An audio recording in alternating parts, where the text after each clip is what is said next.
வணக்கம். இது உங்கள் சிவி ஜோன். எல்லாருமே எப்படி இருக்கீங்க? இப்போ பற்றின ஒரு சம்பவம் நடக்குது. இந்த சம்பவத்தை பார்த்தவொடனே பரவாயில்ல, இதுக்கப்புறம் வந்துட்டு பவித்ராவோட சம்பவங்களாம் வேறு மாதிரி வெறித்தனமாக இருக்குன்றது நல்லாவே தெரியுது. அது மட்டும் இல்லாமல் இன்றைக்கி மஞ்சரியை வந்துட்டு எல்லாருமே கார்னர் பண்ணி டார்கெட் பண்ணும்போது பவித்ரா மட்டும் தான் ஸ்டாண்ட் பண்ணி சூப்பராக வேறு மாதிரி பேசியிருந்தாங்க.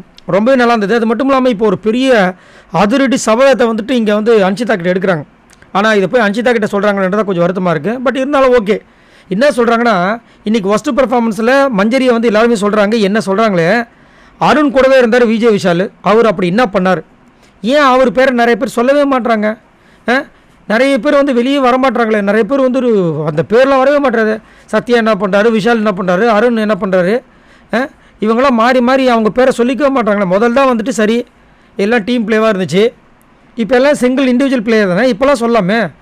இனி நான் விட போகிறது கிடையாது, இனி இறங்கி செய்ய போகிறேன் அன்ஷிதா. இதுமாரிலாம் இப்போ வேலைக்கு ஆகாது. இன்னும் ஓவராக வந்து தலைக்கு மேலே எரிப்பானுங்க போல இருக்குது. என்ன நீ மிஞ்சி போனால் என்னை நாமினேட் தானே பண்ணுவேன், பண்ணிக்க போ அப்படின்ற மாதிரி வெறித்தனமாக சொல்கிறாங்க. ஸோ இதுக்கப்புறம் வந்துட்டு கண்டிப்பாக பவித்ரா வந்துட்டு இந்த விஜய் விஷால் சத்யா அருண் இவங்களாம் வச்சு செய்ய போகிறான்ற மாதிரி சொல்லியிருக்காங்க. கண்டிப்பாக இருந்துச்சுன்னா நல்லாயிருக்கும் கேம். ஏன்னா இந்த குரூப் பார்த்திங்கன்னா ரொம்ப அப்படியே ஒரு கட்டுக்கடங்காத குரூப்பு. இந்த குரூப்பை தட்டி கேட்கறதுக்கு ஆளே கிடையாது. இந்த குரூப்போட ஹெட்டாக தீபக் இருக்காப்புல. ஆனால் இதில் ஒரு செம்ம ட்விஸ்ட் இருக்குது. இதை யாரெல்லாம் நோட் பண்ணிக்கிட்டு சொல்லுங்கள். இப்போ இந்த குரூப் வந்து பயங்கரமாக இப்போ ஸ்ட்ராங் ஆகிடுச்சு. முதலாவது பிரிஞ்சிருந்துச்சு இந்த குரூப்பு, இப்போ ரொம்ப ஸ்ட்ராங்காகி அந்த குரூப்புக்கு ஒரு ஹெட்டு மாதிரி தீபக் இருக்கார். வைல்ட் கார்டு என்ட்ரி இருக்குதுன்னு போன வாரமே வந்து நம்ம விஜய் சேதுபதி அவர்கள் எபிசோடில் ஒரு பெரிய பாக்ஸ் வந்துச்சு. அந்த பாக்ஸ்குள்ளே 2 அட்டை இருந்துச்சு. ஒன்று வந்துட்டு எவிக்ஷன், இன்னொன்று வந்துட்டு உள்ளே யார் வரப்போகிறாங்கன்னு. ஒன்று வந்துட்டு அந்த கோடை ரிமூவ் பண்ணது, இன்னொன்று வந்து வைல்ட் கார்டு என்ட்ரி இருக்குதுன்னு. ஆனால் இப்போ வரைக்கும் பார்த்தீங்கன்னா சஸ்பென்ஸாக வச்சுருக்காங்க.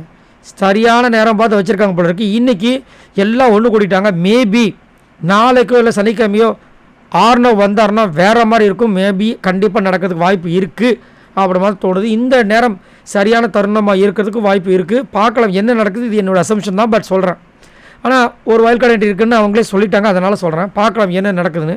சரி, நீங்கள் உங்களோட கமெண்ட்ஸை சொல்லுங்கள். அது மட்டும் இல்லாமல் பவித்ராவோட இந்த சபதத்தை பற்றி என்ன நினைக்கிறீங்க? பவித்ரா இதில் ஜெயிப்பாங்களா, இல்லை வழக்கம் போல் எல்லோரும் சொல்கிற மாதிரி இவங்களும் வந்து சும்மா வாய் உதாராக இருக்காங்களா? மறக்காமல் கமெண்ட்ஸ் பண்ணுங்கள். பாய் நண்பர்களே.